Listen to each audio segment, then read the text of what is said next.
বাৎসরিক পূজা অনুষ্ঠানে সবাই ইব্রাহিম রে ধরছে, ইব্রাহিম চল আমরা পূজা দিতে যাব। সাইয়েদনা ইব্রাহিম ফানাযারা নাযরাতান ফিন নুজুম, তাকালেন আকাশে আর বললেন ইন্নী সাকিম, আমি যেতে পারবো না, অসুস্থ। আমি কি আসলে সুস্থ ছিলেন? তো অসুস্থ বললেন কেন? কারণ অসুস্থতা দুই ধরনের, একটা শারীরিক আর একটা। সাইয়েদনা ইব্রাহিম মানসিক ভাবে প্রচন্ড বিপর্যস্ত ছিলেন, অসুস্থ ছিলেন। এর কারণ গোটা উম্মাত মূর্তির পূজা করে, এই দৃশ্য দেখে কোন নবী মানসিক ভাবে সুস্থ থাকতে পারে? উনি বললেন আমি অসুস্থ, তোমরা যাও। সবাই বলল ঠিক আছে আমরা যাই। ইব্রাহিম তুই আমাদের ঘরের মূর্তিগুলারে পাহারা দে। মূর্তি পাহারা দেওয়ার জন্য কারে পাওয়া গেছে? সাইয়েদনা ইব্রাহিম কয় ঠিক আছে আজকে পাহারা দি, মুজাম্মের পাহারা, যা তোরা দিতাছি, পাহারা দিতেছি যা। এইবার সাইয়েদনা ইব্রাহিম মূর্তির ঘরে ঢুকলেন, দেখেন কি সুন্দর কথোপকথন আল্লাহ তুলে ধরলেন। আল্লাহু আকবার। মূর্তির ঘরে, দেবীর ঘরে ঢুকে উনি ঘুরে ঘুরে তাকায়, দেখে একটা এমনি হাত আর একটা ব্যাগ করে 14-15টা হাত নিয়ে তাকায় আছে। উনি সবগুলোর সামনে এভাবে তাকায় আছে, দেখে এক একটা এক এক চেহারা, একটা হাতির গণেশ স্টাইলের, আরেকটা এরকম, আরেকটা নারীর, আরেকটা বাঘের, আরেকটা তলোয়ার নিয়ে আইতাছি কোপায় ফেলাবে, আছে না নাই? সবগুলোর সামনে যায়, যে দেখে আর অবাক হয় কত ধরনের খোদার কাছে এরা কত কিছু চায়। আর যে দেখে প্রত্যেকটার সামনে ডেজার্টস আইটেম, মিষ্টান্ন, এক একটার সামনে রসমালাই, এক একটার সামনে কালো জাম, লাল জাম, রসগোল্লা, চামচাম, দুধ মালাই, মালাই চপ, আছে না নাই? জিব্বে পানি চলে আসছে নাকি? তো সাইয়েদনা ইব্রাহিম অবাক, কিরে এত মূর্তি, এত ডিজাইন, এত ভাবে এরা অঙ্গভঙ্গি করে আছে, এত খাবার দেয়া, খায় না কেন? সাইয়েদনা ইব্রাহিম ভাবলেন মনে হয় নাগাল পাই না, আমি একটু তুল্লা ধরি। উনি রসমালাইয়ের বাটিটা নিয়ে যেটা হা করে আছে ওইটার সামনে যায়, কয় খা। কি কয়? বানাই কইতেছি মনে হয়। ফারাগা ইলা আলিহাতিহিম, মূর্তিগুলোর কাছে গেলেন, ফাকালা আলা তাকুলুন, খাবি না? খাবি না দাদা, আমি কিছু খা, কোরআন থেকে বলছে, ঠিক কি না? উনি ভাবলেন ওরা হয়তো খেতে পারে না, নাগাল পাচ্ছে না, কিংবা আমারে দেখে লজ্জা পাচ্ছে। নিচ থেকে রসমলাইয়ের বাটি তুলে ধরলেন, উনি বললেন খা, আর ওগুলা কয় হা হা করে নিচ্ছে, নড়েও না সরেও না। উনি মুখের সামনে তুলে ধরে বললেন আলা তাকুলুন, খা। সবগুলার সামনে গেলেন, খা খা, কেউ খায় না, ওগুলো হা করে আছে। সাইয়েদনা ইব্রাহিম বললেন খা, কেউ কথা কয় না। উনি বললেন খাবি না কেন? তাইলে কথা ক। এই যে কষ্ট করে উড়াইলি, মুখের সামনে দিলাম, খাবি না কেন? কথা বল। আলা তাকুলুন, খাবি না কেন? কথা বল। মা লাকুম লা তাতাকাল্লামুন, খাবি না কেন? মা লাকুম লা তানতিকুন, হয় খা নয় কথা ক। বলতেই লাগলেন খা খা, প্রত্যেকটা মূর্তির সামনে গেলেন, খা, ওগুলো করে আছে আ, কোনো কথা কয় না। কয় কেন খাবি না? তাইলে কথা ক। খায়ও না, কথাও কয় না। আপনার ছেলে বায়না ধরছে, আব্বা চানাচুর দাও, কি খাম? চানাচুর কিনে দিলেন, এই নে চানাচুর। এখন চানাচুর খায় না, কিরে বাপ খাবি না কেন? কথাও কয় না, খায়ও না, কথাও কয় না। এখন বাকি আছে কোনটা? কথা কর। ফারাগা আলাইহিম দারবাম বিল ইয়ামিন, ডান হাতে কোপানো শুরু করলেন, ইচ্ছে মতো খুশি কিল মারতে মারতে মূর্তিগুলার সাইজ। ফারাগা আলাইহিম দারবাম বিল ইয়ামিন, এক একটা নবীর হাতে জান্নাতি শক্তি দিয়েছে কে? খা নাইলে কথা ক। খায় না, কথাও কয় না, বাকি আছে মায়ের। মারতে শুরু করলেন, মারতে মারতে সব শেষ। তারপরে খুঁজে পেলেন একটা কুড়াল। কি পেলেন? কুড়াল দিয়ে মারতে আরো সুবিধা, খালি এটারে এভাবে মারে, ওইভাবে মারে। মারতে মারতে যতগুলো মূর্তি ছিল সবগুলো মেরে বড় মূর্তিটার গায়ে মারতে যাবে, in the mean time stop, কয় না এটারে মারো না। ফাজআলাহুম জুদাদান, সবগুলারে টুকরা টুকরা, ইল্লা কাবীরান লাহুম, 12টা ছাড়া ওইটারে রেখে দিলেন। আর বুদ্ধি করে কুড়ালটারে বড়টার কান্দে ঝুলাইয়া দিলেন, বড় মূর্তিটার কাদের মধ্যে ঝুলাই দিলেন। ঘটনাটা সুন্দর হয়েছে না? এখন কেমন যেন মনে হয় এটা কুপাইয়া দাঁড়া রয়েছে বাবার বেটার মতো। বড় পূজার শেষ, পূজার দিনক্ষণ শেষ। বিকেল বেলা পূজা মণ্ডপ থেকে সব এসে দেখে সর্বনাশ। পাহারাদার ইব্রাহিম কই, আনতা ফাআলতা হাযা বিআলিহাতিনা ইয়া ইব্রাহিম। ইব্রাহিম সর্বনাশ কে কইছে? তুই কইছত নি? কই আইনো বড়টাই কইছে, ওইটারে জিজ্ঞেস করো। বল ফাআলাহু কাবীরুহুম হাযা ফাসআলুহুম ইন কানু ইয়ানতিকুন, কোরআন থেকে বলছে, আমি করি নাই। ওই দেখ কুড়ালটা কার কান্দে, বড়টার কান্দে, ওইটারে জিগা। সবাই কই খাইছে। সবাই বলে ইব্রাহিম তুমি কি জানো না এগুলো কথা বলে না? সাইয়েদনা ইব্রাহিম বলে যে এটা কথা কয় না, ওইটার পূজা করস কেন? যেটা কথা বলে না, যেটা নিজেরাই নিজেদেরকে মায়ের থেকে বাঁচাতে পারে না, নিজেরাই নিজেদেরকে রক্ষা করতে পারে না, তোরে কিভাবে রক্ষা করবে? এগুলোর পূজা কেন করিস? ফাবুহিতাল্লাযী কাফার, কারো কোনো জবাব নাই, লা জবাব। সবাইকে ইব্রাহিম তুই বড্ড বেড়ে গিয়েছিস, তোরে নমরুদের কাছে নেওয়া হবে, রশি দিয়ে পেঁচিয়ে নমরুদের কাছে নেওয়া হবে। নমরুদের নাম শুনছেন? শোনেন নাই বোধহয়, শোনেন নাই? পৃথিবীতে 4 জন বাদশা ছিল, যারা গোটা বিশ্বের বাদশা। গোটা বিশ্বের 2 জন কাফের, 2 জন মুমিন। মুসলমানের একজন হচ্ছে জুলকারনাইন, আরেকজন হচ্ছে সাইয়েদনা সুলাইমান। কাফেরের একজন হচ্ছে বাখতানাসার, আরেকজন হচ্ছে নমরুদ। এই নমরুদের কাছে নিয়ে যাওয়া হলো রশি দিয়ে বেঁধে। এবার নমরুদের সাথে কি ডায়ালগ মারছে এটা তো আর কোরআনে নাই, কথা কও। এটাও আছে। নমরুদ বলে, ইব্রাহিম শুনলাম তুমি নাকি আমাদের খোদাগুলোরে মারছো, তুমি নাকি কোন আল্লাহর ইবাদত করো, তুমি নাকি কোন নতুন রবের তথ্য নিয়ে আমাদের বাবেল নগরীতে আগমন করেছো। আমি ছাড়া কোনো খোদা আছে বলে তো আমি শুনি নাই, এই বাবেল নগরীতে আমি ছাড়া কোন খোদা আছে আজকে নতুন শুনলাম। কে তোমার খোদা, কি তার পাওয়ার? এবার ডায়ালগ মারা শুরু করলেন সাইয়েদনা ইব্রাহিম। সাইয়েদনা ইব্রাহিম বললেন, রব্বি আল্লাযী ইউহয়ী ওয়া ইউমীত, আমার রব এমন রব যিনি জীবন দেয় আবার মরণও দেয়। নমরুদ বলে, তাই তোমার আল্লাহ জীবন দেয় মরণ দেয়? আনা উহয়ী ওয়া উমীত। এবার নমরুদ ডায়ালগ মারতেছে, আনা উহয়ী ওয়া উমীত, আমিও তো জীবন দেই আমিও তো মরণ দেই। সাইয়েদনা ইব্রাহিম বললেন, তুমিও যদি আমার আল্লাহর মতো জীবন দাও মরণ দাও তাইলে দেখাও। নমরুদ জেলখানা থেকে দুইজন ফাঁসির আসামিকে ধরে আনলো। ধরে এনে একটা ধারালো ছুরি নিয়ে প্রথম আসামির পেটের ভিতরে ধা করে ছুরিটা ভরে দিয়েছে। ফিনকি দিয়ে রক্ত ছুটলো। লোকটা ছটফট ছটফট ছটফট করতে করতে দুনিয়া থেকে বিদায়। এবার পেট থেকে ছুরিটা বের করে দ্বিতীয় আসামির পেটের মধ্যে ঢুকাতে যাবে, ধা করে। In the mean time stop, ঢুকায় নাই। পেটে ঢুকাইতে যাবে, ঢুকায় নাই। কয়, ইব্রাহিম এই যে দেখো, তোমার সামনে প্রথম লোকটারে আমি মৃত্যু দিলাম, প্রথমটারে দিলাম মরণ, পরেরটারে দিলাম জীবন। তোমার রব যেরকম করে জীবন দেয় আর মৃত্যু দেয়, আমিও জীবন দেই আমিও মৃত্যু দেই। চিল্লায় পড়েন নাউযুবিল্লাহ। সাইয়েদনা ইব্রাহিম বিপদে পড়ে গেলেন। তাই তো, আসলেই তো প্রথম লোকটারে মৃত্যু দিল, দেয় নাই? কথা কর, ছুরি মেরে রক্ত বের করে ওর মৃত্যু দেয় নাই? পরের লোকটারও একই ভাবে মৃত্যু দিতে যে সেখান থেকে বাঁচিয়ে জীবন দিল।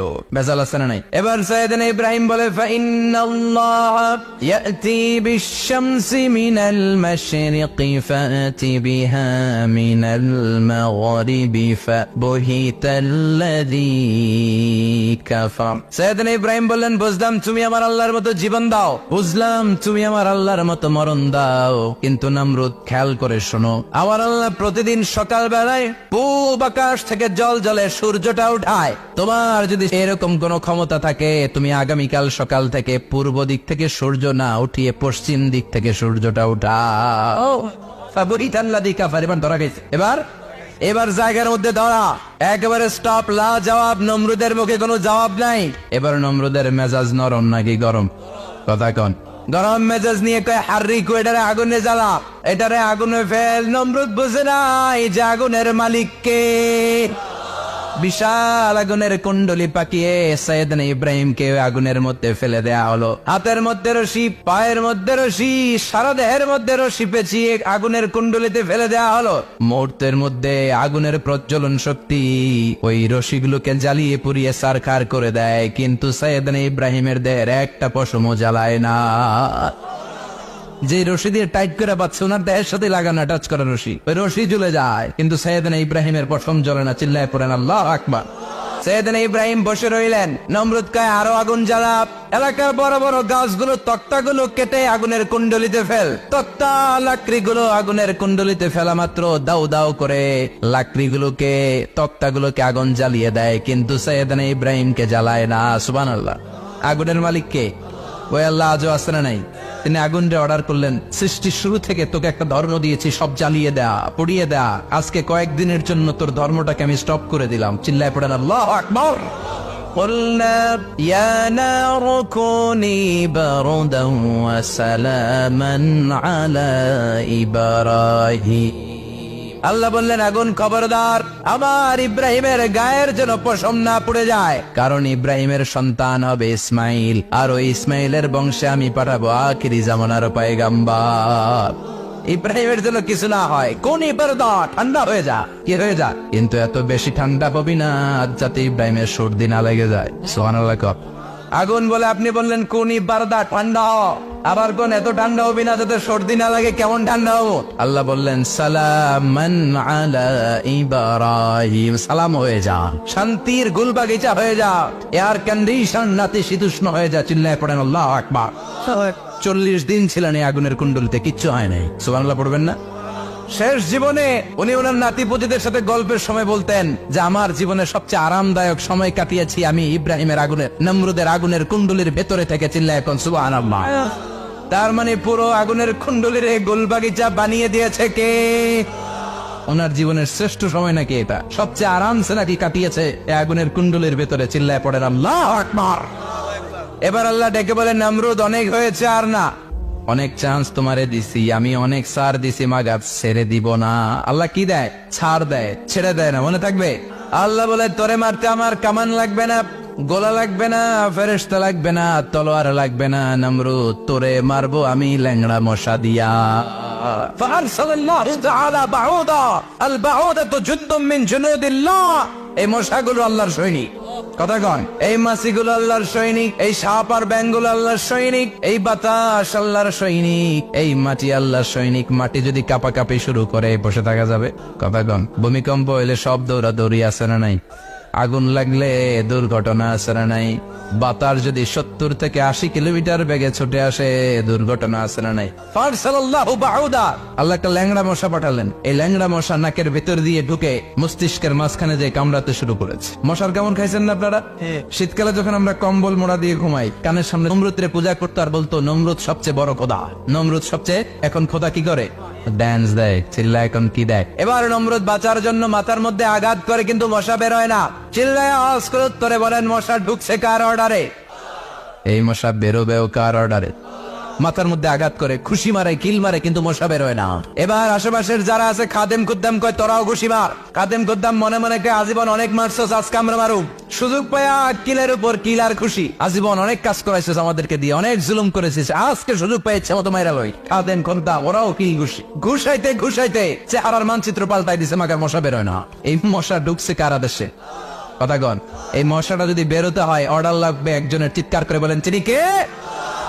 নিজেও মারে বেরোয় না, খাদেম খুদ্দামরা মাথার মধ্যে কিল খুশি মারে বেরোয় না। নমরুদ কয় এবার আমারে জোতা মার। কি মার? আমরা পরি প্লাস্টিকের জুতা, বাটার জুতা, অ্যাপেক্সের জুতা, আগে পড়তো খরমের জুতা। খরমের জুতা বানাই কি দিয়া? কথা কন।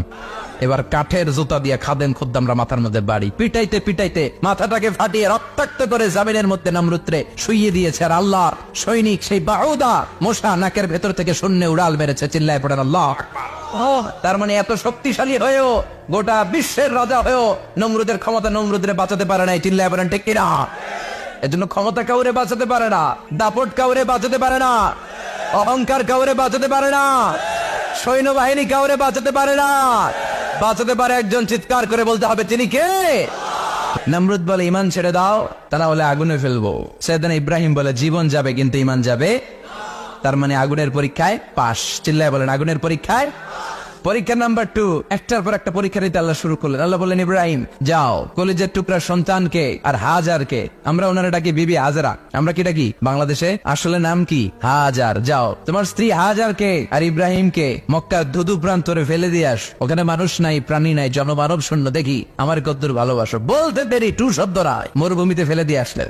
তার মানে পরীক্ষা নাম্বার 2 তেও, কথা বলেন, 2 তেও। পরীক্ষা নাম্বার 3, আল্লাহ বললেন, ইব্রাহিম দেখি তোমার হৃদয়ে আমার জায়গা কতটুকু। যাও কলিজার টুকরা সন্তান ইসমাইলের গলার মধ্যে তলোয়ার লাগাও। সাইয়েদনা ইব্রাহিম বিয়ে করার পর থেকে আল্লাহর কাছে চাইতে চাইতে শেষ, মাগা সন্তান হয় না। ওনার প্রথম সন্তানটা হয়েছিল সাইয়েদনা ইসমাইল যখন জন্মগ্রহণ করেছে। ইব্রাহিমের বয়স ছিল 86 বছর। সুবহানাল্লাহ কইতে মনে চায় না? এলাকায় আসেনি 86 বছর বয়সে সন্তান হয়েছে? হ্যাঁ, এরকম শক্তিশালী পুরুষ কেউ আছে? 86 বছর বয়সে তো হাঁটতেই পারে না। কথা কর। সাইয়েদনা ইসমাইলকে যখন আল্লাহ তাআলা সাইয়েদনা ইব্রাহিমকে উপহার দিয়েছেন, তখন সাইয়েদনা ইব্রাহিমের বয়স, চিল্লায় বলেন কত? 86 বছর বয়সে যে কলিজার টুকরা সন্তানটাকে হাতে পেলেন, চাঁদের মতো সুন্দর ছেলে। আল্লাহ বললেন, দেখি আমার হৃদয়ে তোমার জায়গা কতটুকু, ইসমাইলরে জবাই করো। বলতে দেরি, ছুরি লাগাতে দেরি হয় না। তার মানে এই পরীক্ষায় একটার পর একটা আল্লাহ পরীক্ষা নিয়েছেন, একটার পর একটা পরীক্ষা। আগুনের পরীক্ষায় পাস, ফ্যামিলি বিসর্জন দাও পাস, কলিজার টুকরা সন্তানের গলায় ছড়ি লাগাও পাস। এবার আল্লাহ বললেন, এরপর তোমার বড় দায়িত্ব দিব, তোমাকে হজ প্রোগ্রামের এমডি বানাই দিলাম, ম্যানেজিং ডাইরেক্টর অফ হজ। সুবহানাল্লাহ কইবেন না? আল্লাহ বললেন, ইব্রাহিম বিশাল বড় কাফেলা বানাও, হজের আঞ্জাম দাও। সাইয়েদনা ইব্রাহিম বললেন, আল্লাহ দুদুমরু প্রান্তর, জনমানব শূন্য, মানুষ নাই, পাখি নাই, কেউ নাই, কিভাবে আমি হজের আঞ্জাম দেব? আল্লাহ বললেন, ইব্রাহিম হজ প্রোগ্রামের ম্যানেজারগিরি করতে চাইলে 3টা পেশা তোমাকে বেছে নিতে হবে। কয়টা? এই 3টা পেশা এর সমন্বয়ে তুমি হজের প্রোগ্রামের আঞ্জাম দিতে পারবে। পেশা নাম্বার 1, তোমার রাজমিস্ত্রির কাজ করতে হবে। পেশা নাম্বার 2, তোমার ঝাড়ুদারগিরির কাজ করতে হবে। পেশা নাম্বার 3, তোমার মুয়াজ্জিনগিরি করতে হবে। সুবহানাল্লাহ কইবেন না?